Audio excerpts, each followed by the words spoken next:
Welcome to the Explainer. You know, we humans have this completely natural tendency to be, well, a bit Earth-centric. It makes sense, right? It's our home. But today we're going to use the sheer, uncompromising scale of the universe to completely shatter that perspective. We're going to look at our cosmic neighborhood in a way that might just blow your mind. Let's jump right in. Okay, let's dive into this. 99.86%. This is one of those numbers that's been printed in basically every astronomy textbook since the 1970s, and yet it's a statistic that I think most of us fail to actually wrap our heads around. This single, massive number represents the percentage of mass that our sun accounts for in the entire solar system. I mean, the sun is just an absolute behemoth. We're talking approximately 1.989 times 10 to the 30th power kilograms. That tiny, practically microscopic sliver left over, that 0.14%, that is literally everything else. If you took all 8 planets, all 400-plus confirmed moons, the millions of asteroids bouncing around the main belt, the billions of icy bodies way out in the Kuiper Belt, and oh yeah, the hundreds of billions of comets stretching all the way to the Oort cloud, and you just crush them all down into one single object, it would still weigh less than 1/700th of the sun. Wild, right? So the crucial point is, the actual physical structure of our solar system is, for all intents and purposes, just one giant star surrounded by an approximately negligible collection of solid material. I really want you to feel the emotional whiplash of that statement for a second. Our home, the Earth, along with every other terrestrial planet, is mathematically just a rounding error in the cosmos. We're an afterthought. The gravity of the sun is so overwhelmingly dominant that we are just trapped in its asymmetry, forever confined to orbit it. All right, so now that we've firmly established the sun's absolute dominance, let's shift gears and look at the king of the leftovers. Because if all the rocky planets, the comets, and the asteroids combined are barely a rounding error, what exactly is taking up the rest of that space? Who rules that tiny 0.14% of leftover mass? Now, what's really interesting about this slide is just how totally unevenly that remaining 0.14% is distributed. Out of all the non-solar mass, Jupiter is the undisputed heavyweight champion. It alone hoards 71% of everything that isn't the sun. It packs in 318 times the mass of the Earth. If you throw Saturn into the mix at 21% and then Uranus and Neptune at 7%, those four gas giants contain roughly 99% of the leftovers. So, where does that leave us? The four terrestrial planets, Mercury, Venus, Earth, and Mars, collectively make up less than 1% of this non-solar mass. Okay, so Jupiter is incredibly massive. But to truly understand this giant, we need to look inside. What is this absolute behemoth actually made of?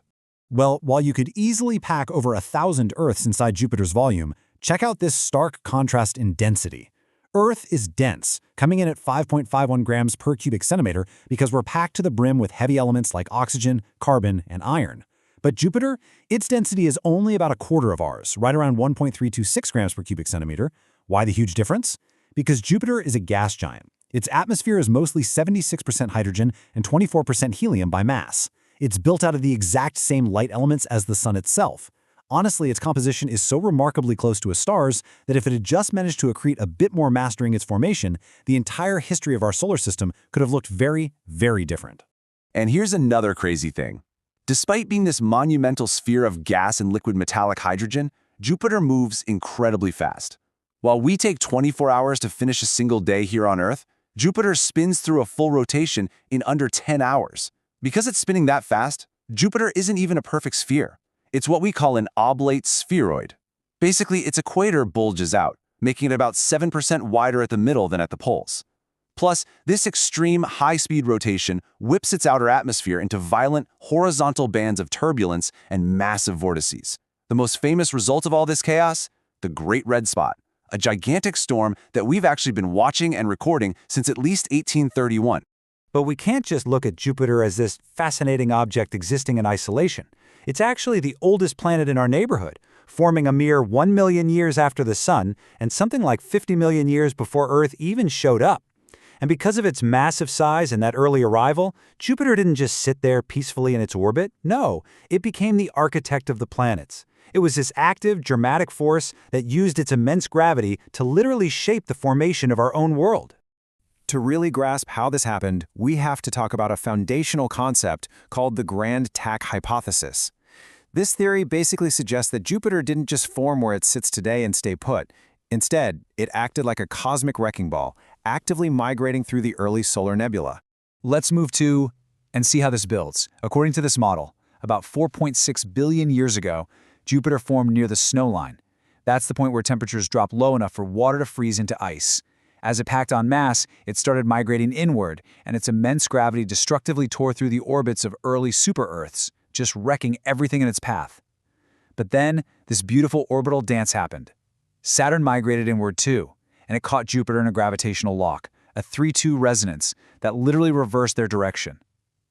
It was this subsequent outward migration over millions of years that cleared out the debris and finally, thankfully, allowed the inner planets, including our Earth, to form from the remaining rubble. So yeah, we essentially owe our existence to Jupiter's migration, but let's zoom in one final time to reframe how we see this giant and look at Jupiter as a planetary system itself. Because when you have this much mass and this much gravity, you're not just a planet anymore. You are the center of your very own complex gravitational neighborhood.